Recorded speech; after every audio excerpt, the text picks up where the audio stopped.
ओम श्री गणेशाय नमः। श्री शिव महापुराण तृतीय शतरुद्र संहिता 23वां अध्याय।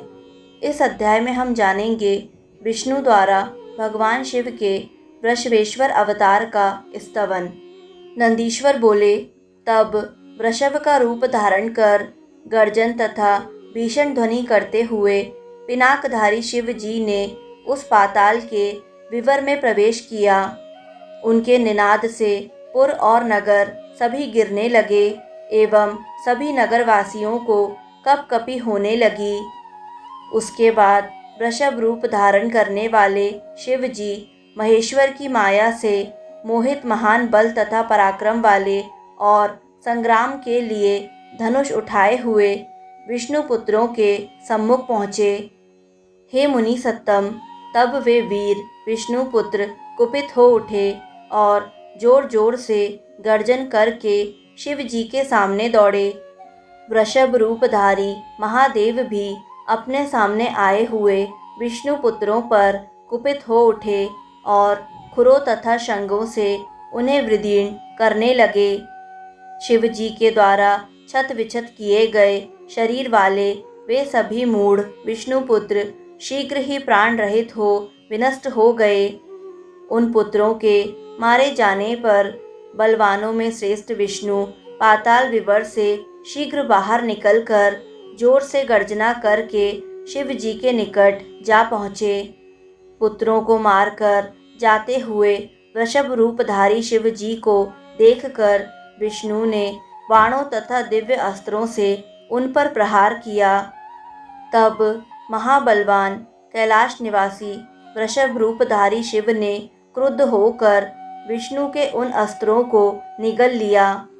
हे मुने, इसके बाद वृषभ रूपधारी उन महेश्वर ने अत्यंत क्रोध कर तीनों लोकों को कपाते हुए महाघोर गर्जना की। क्रोध में उन्मत्त हुए और अज्ञानवश शिव जी को अपना ईश्वर न मानने वाले विष्णु को बड़े वेग से कूद कूद कर अपने सींगों तथा खुरों से उन्होंने वृदीर्ण कर दिया। तब माया से विमोहित हुए विष्णु शिव जी के प्रहार को सहने में असमर्थ होकर शीघ्र ही शिथिल मन वाले तथा व्यथित शरीर वाले हो गए। विष्णु का सारा गर्व चूर हो गया। वे चेतना शून्य होकर मूर्छित हो गए। तब उन्होंने वृषभ रूपधारी शिव जी को जाना। इसके बाद वृषभ रूप से आए हुए शिव जी को पहचान कर विष्णु जी हाथ जोड़कर सिर झुकाकर गंभीर वाणी में कहने लगे। विष्णु जी बोले, हे देव, हे महादेव, हे करुणा सागर, हे प्रभो, हे महेशान, आपकी माया से मोहित होने के कारण मेरी बुद्धि विकृत हो गई थी। हे प्रभो, हे स्वामिन, मैंने अपने स्वामी आप शिव से जो युद्ध किया, आप मुझ पर कृपा करके उस अपराध को क्षमा कीजिए। नंदीश्वर बोले, हे मुने, उन विष्णु की दीनतापूर्ण यह बात सुनकर भक्तवत्सल भगवान शंकर ने विष्णु से कहा, हे विष्णु, हे महाबुद्धे, आपने मुझे क्यों नहीं पहचाना? आपका सारा ज्ञान किस प्रकार विस्मृत हो गया, जिसके कारण आज आपने मेरे साथ युद्ध किया? आपने अपने को मेरे अधीन पराक्रम वाला क्यों नहीं समझा? अब आप पुनः ऐसा ना कीजिए और इस कृत्य से विरत हो जाइए। आप इन स्त्रियों में आसक्त होकर विहार कर रहे हैं। भला कामी पुरुष को ज्ञान किस प्रकार रह सकता है? हे देवेश, यह आपके लिए उचित नहीं है, क्योंकि आपका स्मरण तो विश्व का तारण करने वाला है। शिव जी के इस विनादप्रद वचन को सुनकर मन ही मन लज्जित होते हुए विष्णु आदरपूर्वक शिव जी से यह वचन कहने लगे। विष्णु जी बोले, हे प्रभो, यहाँ मेरा सुदर्शन चक्र है। इसे लेकर आपकी आज्ञा का आदरपूर्वक पालन करने वाला मैं अब अपने लोक को जाऊंगा। नंदीश्वर बोले, तब वृषभ रूपधारी धर्म रक्षक महेश्वर शिव ने उस वचन को सुनकर विष्णु से पुनः कहा, हे हरे, इस समय आप देर ना कीजिए और मेरी आज्ञा से शीघ्र ही यहाँ से अपने लोक चले जाइए। चक्र को यहीं रहने दीजिए। हे विष्णु, मैं आपके कल्याणकारी वचनों से प्रसन्न होकर ज्योतिर्मय सांतानिक लोक में स्थित इससे भिन्न एक दूसरा चक्र प्रदान करता हूँ जो अत्यंत भयंकर है। नंदीश्वर बोले। ऐसा कहकर शिव जी ने दिव्य काला अग्नि के समान दैदीप्यमान अत्यंत प्रज्वलित एवं दुष्टों का नाश करने वाला चक्र प्रकट किया और 10,000 सूर्यों सी कांति वाले उस महाभयानक चक्र को सभी देवताओं एवं मुनियों के रक्षक महात्मा विष्णु को प्रदान किया। तब बुद्धिमानों में श्रेष्ठ विष्णु ने अत्यंत दीप्तिमान उस दूसरे सुदर्शन चक्र को प्राप्त कर वहां स्थित देवगणों से कहा, आप सभी श्रेष्ठ देवतागण आदरपूर्वक मेरी बात सुनिए और वैसा ही शीघ्र कीजिए। उसी से आप लोगों का कल्याण होगा।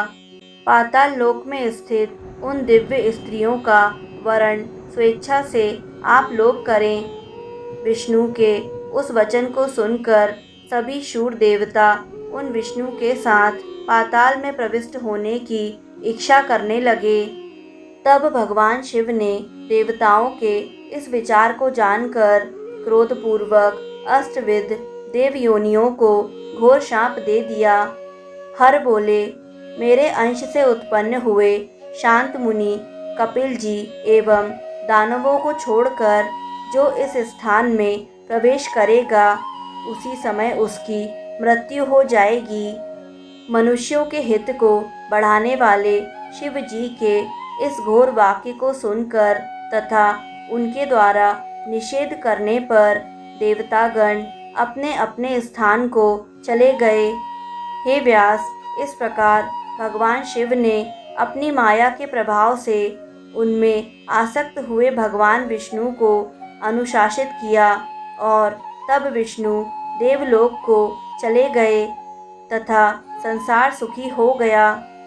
इस प्रकार देवताओं का कार्य करके वृषभ रूपधारी भक्तवत्सल भगवान शिव अपने स्थान कैलाश पर्वत पर चले गए। हे सनत कुमार, मैंने शिव जी के वृषेश्वर अवतार का वर्णन किया जो विष्णु के अज्ञान का हरण करने वाला कल्याणकारक तथा तीनों लोकों को सुख प्रदान करने वाला है। यह आख्यान परम पवित्र श्रेष्ठ शत्रु बाधा को दूर करने वाला और सज्जनों को स्वर्ग यश आयु भोग तथा मोक्ष देने वाला है। जो भक्ति के साथ सावधान होकर इसे सुनता है अथवा सुनाता है और जो इसे पढ़ता है तथा बुद्धिमान मनुष्यों को पढ़ाता है वह इस लोक में समस्त सुखों को भोग कर अंत में मोक्ष प्राप्त कर लेता है।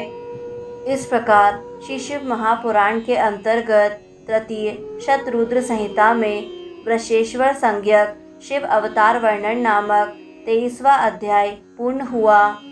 दोस्तों, यदि आपको शिव महापुराण का यह अध्याय पसंद आया तो वीडियो को लाइक करें। शतरुद्र संहिता के अगले अध्याय निरंतर सुनने के लिए YouTube चैनल आध्यात्मिक कथाएं को सब्सक्राइब करें और बेल आइकन पर प्रेस करें। कमेंट में हर हर महादेव अवश्य लिखें।